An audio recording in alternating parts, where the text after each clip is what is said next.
Paravur west cooperative ബാങ്കിലെ തെരഞ്ഞെടുപ്പ് convention മുൻ എം പി കെ.പി. ധനപാലൻ ഉദ്ഘാടനം ചെയ്തു. പറവൂർ വെസ്റ്റ് കോഓപ്പറേറ്റീവ് ബാങ്കിലെ തെരഞ്ഞെടുപ്പ് കൺവെൻഷൻ മുൻ എം പി കെ.പി. ധനപാലൻ ഉദ്ഘാടനം ചെയ്തു.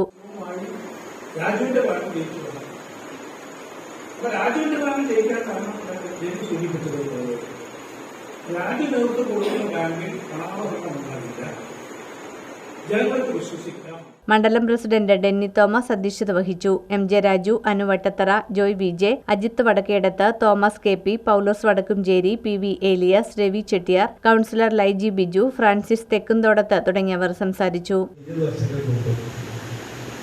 പക്ഷേ പറവൂർ വെസ്റ്റ് കോഓപ്പറേറ്റീവ് ബാങ്ക് 80 കോടി രൂപ മാത്രമാണ് നമ്മുടെ ഡെപ്പോസിറ്റ്. എന്താ ചരിത്രം? പറവൂർ വെസ്റ്റ് കോഓപ്പറേറ്റീവ് ബാങ്കിന്റെ മുൻ പേര് വിവിധ സഹകരണ സംഘം. നമ്മുടെ മാർക്കറ്റിലെ കച്ചവടക്കാരും തൊഴിലാളികളും സാധാരണക്കാരുമായിരുന്നു ആ ബാങ്കിലെ പ്രധാന കയർ തൊഴിലാളികൾ, മത്സ്യത്തൊഴിലാളികൾ, കൈത്തറി തൊഴിലാളികൾ, വഞ്ചികുത്തുകാർ, മത്സ്യത്തൊഴിലാളികൾ ഉൾപ്പെടെ പാവപ്പെട്ട